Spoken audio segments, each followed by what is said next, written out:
ассалому алайкум дӯстони азиз, хушомадед ба канали Dom TJ. дар имрӯзанавормон 14 хонаҳои фурӯшӣ мешаванд аз Душанбе, Хуҷанд, Бохтар ва ғайра. ҳатман лайка монед, подписатсия кунед ва дар комментария фикри худро нависед. дастгирии шумо пешравии мо. агар шумо хонаи фурӯшӣ доштагӣ бошед, ба рақамҳои барои реклама танҳо дар WhatsApp сурат ва маълумоти пурраи оиди хонатон рой кунед. агар шумо хона гуфтеста бошед, дар комментария нависед. бисёри бад гап намезанем, рафтем. якум хонаи фурӯшӣ ду хонага мебошад дар бинои советӣ, чорумошона бо масоҳати 54 метри квадратӣ. қарор дорад дар ноҳияи Фархор. нархаш 110 000 сомонӣ бо савдоам мешавад. занг занед, айбноми канали Dom TJ гап занед.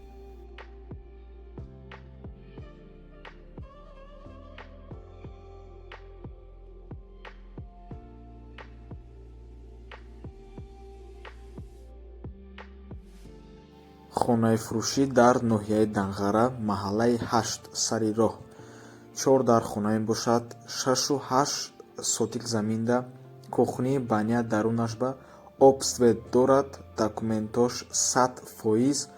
нархаш 200 000 сомонӣ боз савдо мешавад.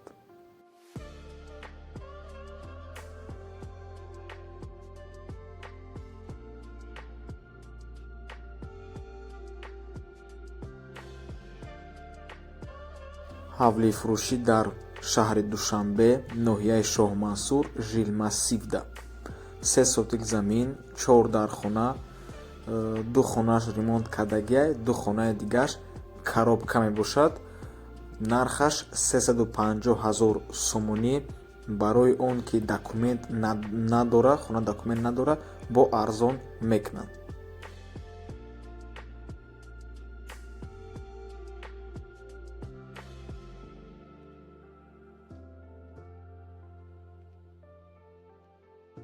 хонаи фурӯшӣ дар шаҳри Ваҳдат, деҳаи Гурхурда, свет об ҳаст.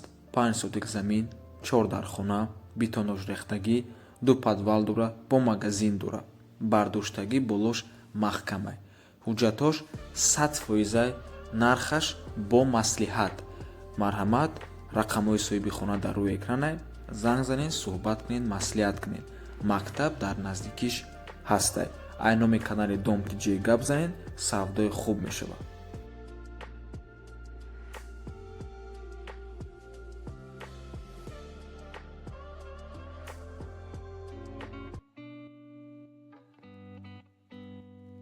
хонаи фурӯшӣ дар ноҳияи Фархор, ҷамоати Ғайрат, участкаи 25-солагӣ, дар 6 сотик замин, 3 дар хона, 1 веранд, бе ремонт, яъне коробка мебошад, гирдуш маҳкам. срочно фурӯхта мешавад бо нархи 130 000 сомонӣ бо савдоам дорад. рақамҳои соҳиби хона дар рӯи экранай. об свет ҳаст.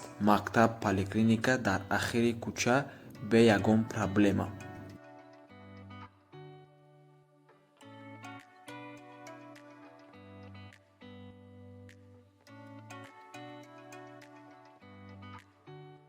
хонаи фурӯшӣ дар шаҳри Душанбе, ноҳияи Сино, кӯчаи Алберунӣ, рӯ ба рӯи кохи Борбад. дом навастройка мебошад. дар 11 мошона хона ҷойгир аст бо масоҳати 64 метри квадратӣ. коробка бе ремонт. перегородка дорад, яъне ба фикрам духонага мебошад.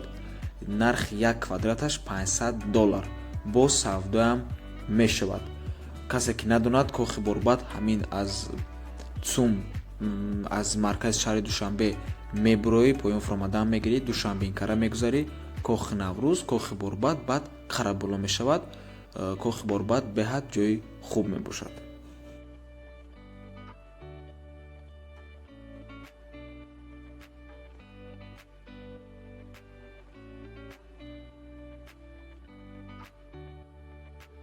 хонаи фурӯшӣ дар ноҳияи Файзобод, ҷамоати Мискинобод, деҳаи Фатҳобод. мактаб, махӯза ва масҷид дар наздикишанд. 8 сотик замин мебошад. об свет доимо ҳаст. пули трансформатора ва пули обша соҳиби хона додагиай. нархаш 110 000 сомонӣ бо савдоам мешавад.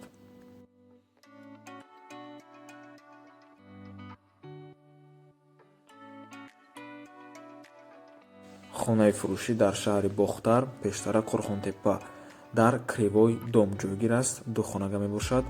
Балкони 6 метра дорад, подвал дорад, боз 1.5 сотик агаротам дорад. Нархаш $23000 рубл ва сомонӣ. Дар рӯи экранай медрои зиндагӣ мекунӣ, ремонти замонавӣ.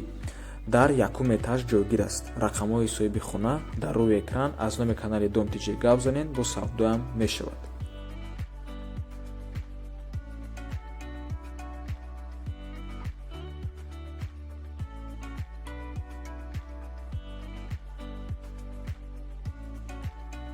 хонаи фурӯшӣ дар шаҳри Душанбе, ноҳияи Шоҳмансур, 9 километрда, пеши масҷиди Поён. Доми нав мебошад. 6 ошхонага ҳаст ва ин хона дар 4 ошхонаш ҷойгир аст. Духонага мебошад бо масоҳати 53 метри квадратӣ. Ремонти нав дорад, ремонти зебо, бо ҳама чизу чорааш фурӯхта мешавад. Нархаш $31000 ва дигар арзон намешавад. Ин нархи охиронаш. Рубл, сомонӣ ва рақамҳои соҳиби хона дар рӯи экран.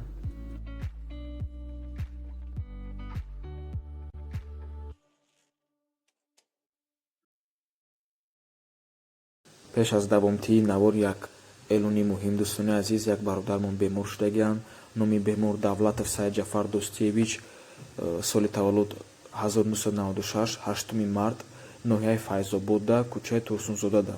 бемори гурда шудагианд. Гурдаҳояшон майда шудааст.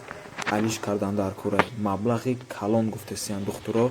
барои ҳамин бародаро чанд кай ки тонен ёрдам кунен, кадометон агар пулакӣ ёрдам дода натонен, дар ҳаққи дуо, дар ҳаққи бемор дуо кунен. номерои телефонда картая, яъне рақамҳои телефон дар рӯи экранай. марҳамат дӯстони азиз, кадометон хоҳен хайр кардан. марҳамат.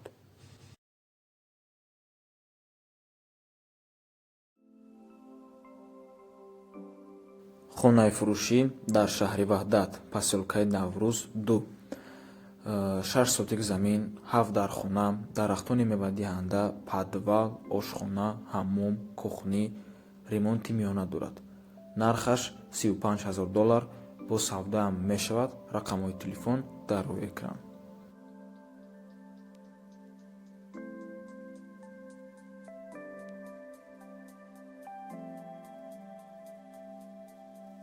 хонаи фурӯшӣ дар Файзобод, Гумбулокда, 4 дар хона, 6 сотик замин, 2 хонаи времянка дора, ҳаммом, туалет, бо ҳамаи чизош фурӯхта мешавад.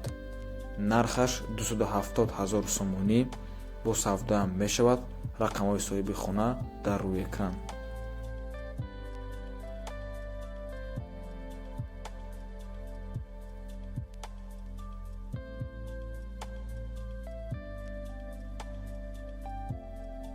хонаи фурӯшӣ дар шаҳри Душанбе, якхонага квартира дар 15 ошхона, бинои новостройка, бо масоҳати 46 метри квадратӣ. хона бе ремонт мебошад, яъне коробка. қарор дорад дар 112 микрорайон. 112 микрорайон беҳад микрорайони хубай. масҷиди мехқалон айдамуҷа, хӯротобхонаи Олим, хӯротобхонаи Нур ва баъди 112 микрорайон зарафшон мешавад. худи ҳамин дом 15 ошхонага мебошад. назди роҳи Калонда, дар наздикиш боята супермаркет сохтагианд, супермаркети Релакс. дом тайёрай, 2 скоростной лифт дора. айни ҳол корои фасадаш рафтестай. нархаш $213000 сомонӣ бо савдоам мешавад.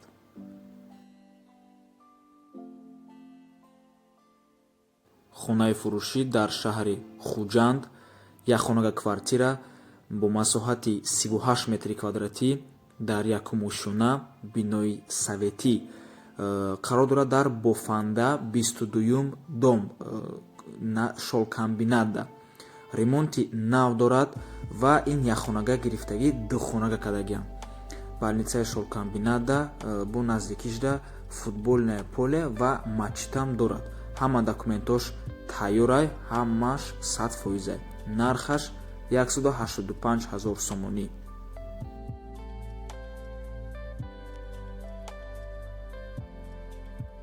якхонага квартира дар 3 ошхона, бинои советӣ, бо бо масоҳати 23 метри квадратӣ.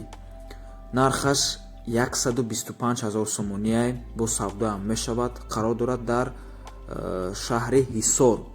оби гарму хунук ва барқ ҳаст.